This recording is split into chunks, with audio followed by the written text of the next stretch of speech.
You're welcome to First Take with me, Jifa Bampo. Today, we are speaking to the government statistician, Professor Sammuel Anim. In some 24 hours, we will start the countdown to this year's census, a once-in-a-decade activity. Thank you for joining us. Thank you very much, Professor Anim. Thank you very much for joining us on First Take. Thank you, Jifa. All right. So this is a once-in-a-decade activity, the National Population and Housing Census. I understand this year's is a unique activity. Can you explain why? Thank you, Jifa. Indeed, in several respects, the 2021 Population Housing Census is unique in several respects. And one of the dominant features that makes it distinct from other previous censuses is the use of technology and the extent to which we are injecting technology in the 2021 Population Housing Census. Let me give some specifics in terms of the technology that we are putting in place for the 2021 PAC.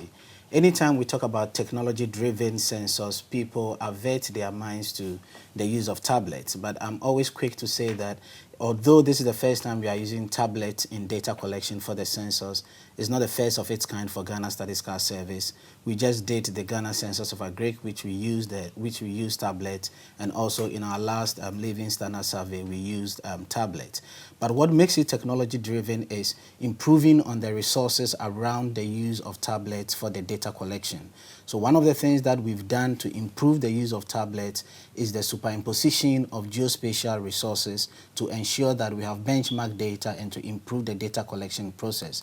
So just to interrupt you, when you talk about geospatial resources, that is then using technology to have an overview of the land and mass. Excellent. So ahead of the census, we have a lot of satellite imagery, which is giving us information on where structures are located in the country. So based on our international collaborations, we've had access to building footprints in all the 51,916 enumeration areas. This data set has been underlaid over the demarcation exercise that we did. And while we go through the enumeration areas, the enumerators are aware of where some of these structures are located to ensure that every structure is visited. Another way by which we think the 2021 Population Housing Census is using technology to make it a distinct exercise is the institutionalization of a data monitoring mechanism. So for the first time, we have a dashboard that has been developed. So for instance, as government statistician, I can view all that is happening in all the 51,916 enumeration areas while I sit here. Is it in real time? In real time. So once data is collected, we are able to benchmark the expected data that has to be collected in each district with what is actually being collected. And so you can actually keep track of how fast or how slow the process is going. Indeed, that is the essence. It is called an enumeration tracking dashboard. And you've said it right. What it helps us to do is areas that we are falling short, areas that we are likely to finish ahead of time, and we've put in a workload management system which would allow us to improve on the work that the enumerators are doing, and also where we need to push in more enumerators to add on to a particular enumerator's work to ensure that all this work is done within the 28th and the 11th July that has been scheduled for this exercise. In terms of the uniqueness beyond technology, I want to touch on two other things, if you don't mind. One has to do with the decentralization of the work. In previous censuses, although we had decentralized the activities, it occasioned at the time of the data collection. But for the 2021 PAC, we did recruit district census officers ahead, 4 or 5 months ahead of the exercise. Indeed, prior to COVID-19, we had recruited them already. They started working, but for COVID-19, we disengaged their services. And once we were certain that we're going to do it, now it's not just the DCOs that we've recruited. In addition to the district census officers, we have district IT persons, we have district field supervisors, and as I indicated, we have district data quality monitors. So we have a 4-member team at the district level working with the district coordinating directors and 7 other district census implementation committees to ensure that the census is really decentralized in terms of its implementation. And on the technology bit, I do know that there are many parts of our country that still have network challenges and connectivity issues. How have you resolved that then, if you're going to use technology through the tablets and other, technology to do this work? What we've done, and you are right to say that internet challenges are bound to occur because we are going to expect the enumerators to sync data in real time when they collect them from the respondents. In view of that, we've done two things. One, we've engaged with NCA. They've given us information on the network connectivity for the different telcos across the country. So we know where 4G works, we know where 3G works by different types of networks, and also where we don't have internet connectivity at all for all the three major networks that we have. In view of that, we are not expecting syncing of data via internet as the only option for getting data to head office.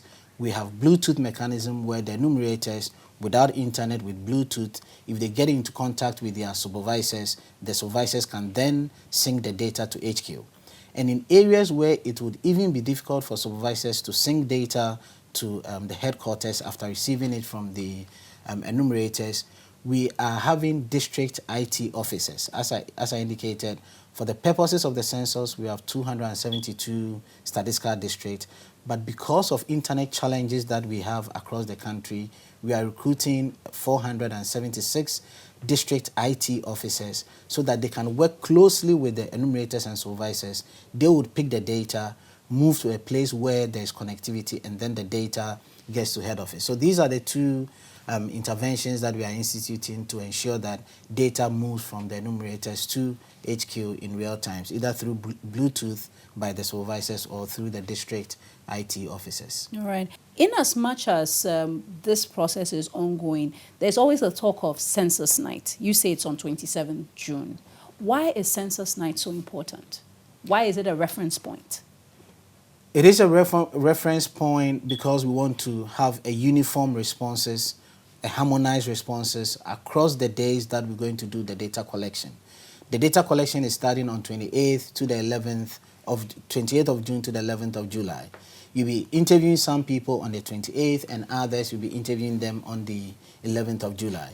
You wouldn't want a situation where people would be making reference to questions using different dates. Once you do that, you are not able to harmonize the responses, so data analysis will not be accurate. So the reason why we do the Census Night is to remind everybody in Ghana that the questions that we are going to ask would be using 27th as a reference night. Let me give you a couple of examples. The whole counting of persons in Ghana is based on those who spend the census night in Ghana. So we call it a snapshot of the population. So although we say it's the midnight of 27th June 2021, operationally it's actually 6 hours before the midnight and 6 hours after the midnight. So it goes from 6 p.m. 27th of June to midnight 27th of June, and then from midnight 27th of June to 6 a.m. of 28th of June. So that within that space, wherever you are, we can ask questions related to that. Indeed, on that night, there are some categories of people that we're going to enumerate, such as our floating population, our population that are on transit that day. You are moving from one point to another. We cannot exactly pinpoint where you are at the midnight. So we either interview you at your point of departure or at a point of arrival. There are some questions in there like economic activity and mortality, which are specific to number of days. So for instance, if we want to get a sense of employment, unemployment in Ghana, we make reference to the economic activity that you've engaged in 7 days prior to the census night. Again, somebody might have engaged in some activity over that specified 7 days, but in the course of the year was engaged in some other activity. So for you to harmonize the responses, we want to get all activities that persons in Ghana engaged in 7 days prior to the 27th. So that is why we always want to have a reference point for purposes of harmonizing responses across the enumeration days that we have. All right. Certainly, COVID protocols will be observed. Indeed, we have procured all the PPEs, the personal protective equipment. We have procured the face masks. We've procured the sanitizers. We have all the tissues, the liquid soaps, the Veronica buckets, and we've reached an advanced stage in getting the Ghana Health Service to give us vaccines to ensure that while we train the 76,500 field officers, they are vaccinated over the period. Indeed, some of them have already taking the jab, the vaccination, and currently we are at the phase of collecting the information from the field officers in terms of those who have already been vaccinated. We'll pass this information over to the Ghana Health Service, and then those who are yet to be vaccinated will do the needful to ensure that they are. So we are adhering to all the COVID-19 protocols. Indeed, one of our cost overruns is as a result of ensuring that we don't keep more than 40 people in a classroom. Hither to COVID-19, we're going to put about 60 people in a classroom, but for COVID and adhering to the recommendations, we are keeping 40 people in a classroom, which will require that you need more spaces, you need more facilitators when we are training our field officers. Right. So they will be deployed on the 11th of June. That is the 76,500. 5,000. 13th of June. On the 13th of Yes. June, rather. Okay. Yes. So the 76,000, or is it 75,500? 76,500. Okay. So the 76,500 enumerators will be deployed from the 13th of June. Yes. What will they be doing from then, and for how long? Ahead of the enumeration of households is the need for us to do the chalking and listing of structures. The chalking means that we go around the country and all structures that are at different levels of completion and would potentially house persons, we ensure that these structures are chalked. The reason why we do the chalking before the listing is to ensure that we don't miss any household. So we go through a process which we call the serpentine approach to ensure that each structure within an enumeration area is chalked. Once that chalking is done, we go back to the structure and list the structure. What that means is that you take basic information on the structure in terms of what is the type of the structure, what is the level of completion of the structure, what is the use of the structure. This will give us some information that later on will feed into our understanding of the housing situation that we have in the country. In addition to that, during the listing exercise, we collect basic information on the households in the structure. So we would want to know the information about the head of the household, i.e. the name of the person of the household, the contact details of the person of the household, the number of persons in there, and by sex. This information is also helpful for us during the enumeration stage when we start counting persons in Ghana. In Ghana, the process of counting is by what we call the de facto approach, and this simply means that you are counting persons who spend the night in Ghana. In other countries, what they do is what we call the de jure approach, which simply means that instead of restricting yourself to persons who spend the night in Ghana, you do persons who usually spend the night in a household. So it's the de facto as against the de jure approach. Fortunately for us as a country, we deploy both technologies, but the final figure that we put out there is based on people who spent the night in Ghana. But once you go into our report, you get further information on those who usually spend the night in a household in Ghana. So we are able to provide both information. So this exercise is going to run from the 13th throughout to the 27th of June, when we celebrate the census night. But we divide this phase, that is from the 13th to the 27th, in two phases. The actual listing work, we expect that it will be done over a 7-day period. So that would be from the 13th to about the 20th, of June. Yes, of June. All right. So within that time frame, how will someone know whether their structure has been listed or not, and what should they do if they feel they've not been listed? So the outcome of that exercise is tangible in the sense that it's visible, for that matter, in the sense that we chalk every structure. As I indicated, so if your structure has not been chalked, you know that your structure has not been chalked. So if as an individual you think it has not been chalked, the first advice is go around the structure and make sure that it's been chalked. You might not know that an enumerator has been there, he's done the chalking, and gone ahead to speak to a responsible adult in the household, and that responsible adult has spoken on behalf of all members of the household. So you first of all look around whether that has not been done.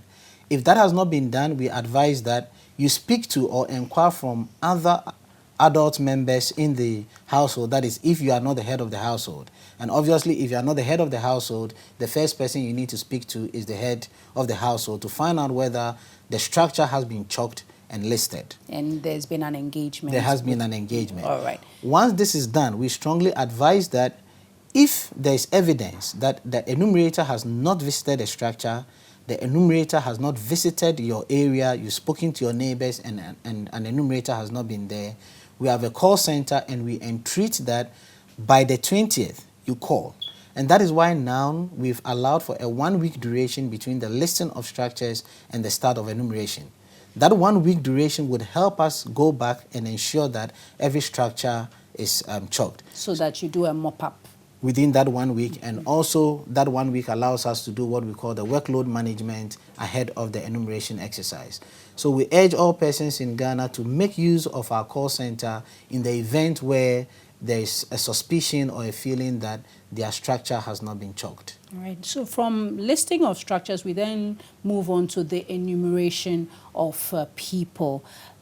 I know that normally when that is done, you would do it for the president, vice president. What's the plan for that? Will that be done before the main enumeration for everyone else, or that will be a special event, so to speak, to kick-start the enumeration of people? The enumeration of the statesmen, as you indicated, the president, the vice president, and other statesmen that we've listed, would occur not even concurrently with the actual enumeration, but as I indicated, some enumeration would be done on the 27th night, depending on the target group that we are dealing with on that night. As I indicated, some persons in Ghana would be on transit, so we wouldn't want to miss them because they're not going to spend the census night in a household or in an institution. They'll be in transit for that matter. So we need to start the enumeration on the 27th of June 2021. In the early hours of 28th June 2021, we are going to enumerate the president concurrently with enumeration going on all over the country.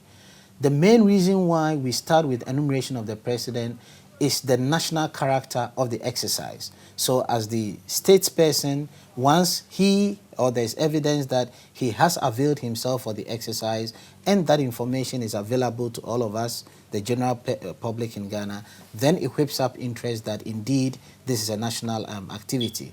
Then this will be followed by the enumeration of the vice president, the enumeration of the speaker of parliament, and then we'll move on in that order. And as the enumeration is going on, what should people do? What should people not do? What should they expect?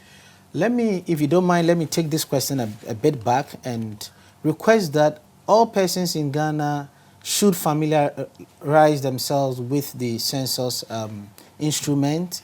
We've provided a one-pager document that summarizes the census instrument, which we are making available on our website. And indeed, if you go on our website, the questionnaire is there, the field officer's manual is there. So we would urge all persons in Ghana the need for them to equip themselves with the questions that we're going to ask during the enumeration period. Indeed, once we start the data collection, all that we request from persons in Ghana is the needed collaboration or cooperation, for that matter, with our enumerators. The enumerators would look at your availability and schedule a time to interview you.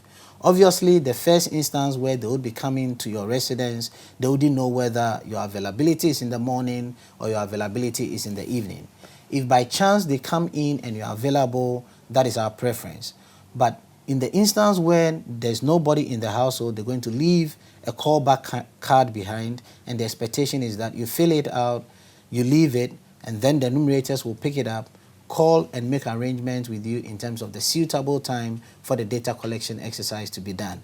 Again, this is over a 14-day period, and we are confident that between the enumerator and various respondents, a schedule can be arranged for the exercise to be done. So all that we require is that cooperation with the enumerators.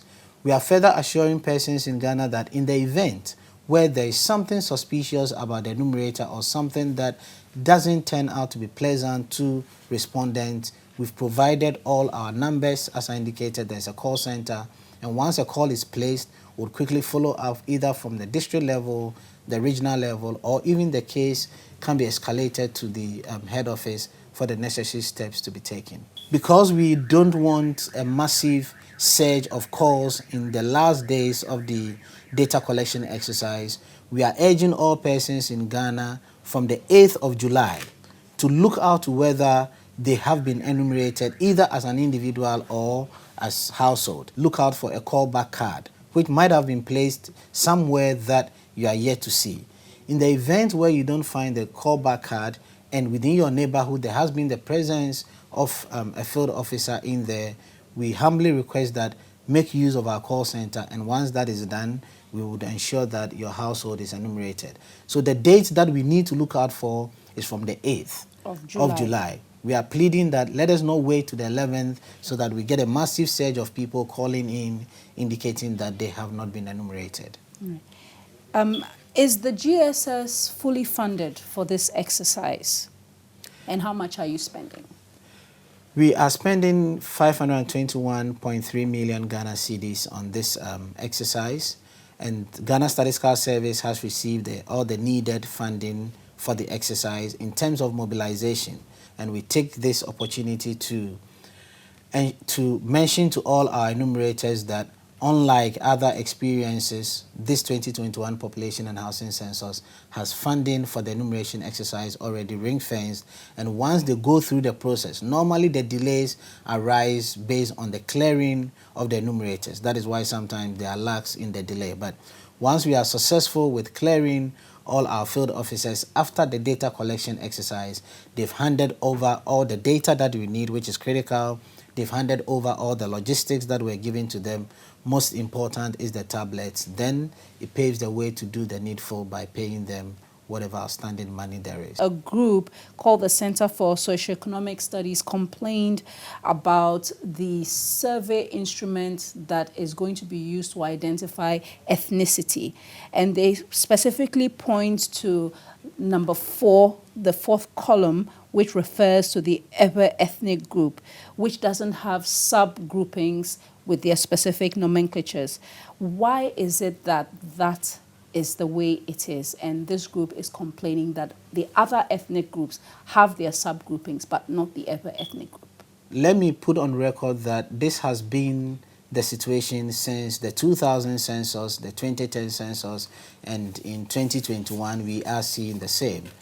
The concern has come up because the other 7 groups, as you rightly said, have sub-ethnic groups for purposes of facilitating the data collection exercise. At Ghana Statistical Service for both 2000 and 2010, although we have the sub-ethnic groups in the instrument, we do have them in there just for purposes of eliciting the right response. This came to light in previous censuses, maybe the 1960 or the 1984 census, partly because with some of the major ethnic groups, like Akan, you can identify about 19 other sub-ethnic groups. And some of the sub-ethnic groups over time have tended to be more pronounced than the major ethnic groups. So if you ask somebody, based on our experience in the field, what is your ethnic group? Instead of the person saying, I'm an Akan, the person identifies more with a Twi, a Fanti, and so on. So what you're saying essentially is when people give a response, based on the response that is given, you will categorize it under the large ethnic group. Under the major ethnic group, yes. All right. Recent events has led to a lot of awareness about whether there are attempts to suppress one ethnic group or not. And in the light of this coming out, it may not be the GSS's intention. However, others with a certain agenda or ideological view may seek to use this data for political gerrymandering or for any other reason. Maybe even it is data that is made available to institutions that determine whether we have a new district, a new constituency, and the like. How would you respond to that? Thank you, Jifa. Indeed, let me emphasize what I said earlier on. Once an enumerator comes to you and asks the question, what is your ethnic group? It is self-identifying. So it's the respondent who would have to say, I'm an Ewe. The person says, I'm Hodome, which is those who come from the whole Hohoi area? If they say Ampeduma, how would they then be classified? Based on our trial censuses, based on our experience in the past, and our engagement during the data collection stage, the broad understanding that we got was that Evers would always identify themselves as Evers. If this issue had come up a week, a month, 2 months ago, 6 months ago, during our consultation period, it wouldn't have been an issue at all. And indeed, it is not an issue now. If we just want to see the sub-ethnic groups for the Ever major group, for purposes of facilitating accurate data, this can be done, and already we are in discussions with the Regional House of Chiefs, the President of the Regional House of Chiefs, and if the recommendation is that as part of the questioning, we would want to see the sub-ethnic groups forever, Ghana Statistical Service will gladly do that on account that is going to facilitate the data that we need. But certainly that has not been the trend since 2000. That has not been the trend since 2000. Okay. But I would want to hint that once the process of the data collection for 2021 PAC varies from that of 2000 and 2010, it's likely to affect our ability to compare. Because in previous censuses, the question has been, what is your ethnic group? And our experience in the field is that once you are speaking to an Ewe, there is a 100% chance that you would hear I'm an Ewe, rather than hearing a sub-ethnic group, which will warrant the need for you to probe. And indeed, if now is going to come up that there's a sub-ethnic group that we are not aware, given what has happened in the past couple of days, we're going to make this information available to our enumerators anyway. And now we are getting some sub-ethnic groups that are languages, some names that are coming up that are languages, but that they are not sub-ethnic groups. So and there's a fine distinction between, yes. Right. But once these things are coming up, we're going to work with the Regional House of Chiefs, as I indicated. I'm told there are about 3 major sub-ethnic groups, not languages. Once we get this, we're going to add it to our training and ensure that the enumerators are aware of it, so that once they approach the respondent, the households, and it comes up, they're going to identify with it. So the data from the sub-ethnic groups will not be used for any specific thing. At the end of the day, when the data is compiled, it's mainly about the major ethnic groups. Indeed, that has been the position of Ghana Statistical Service since the 2000 Population and Housing Census, 2010 Population and Housing Census, and indeed the 2021 Population and Housing Census. We're not going to do anything different.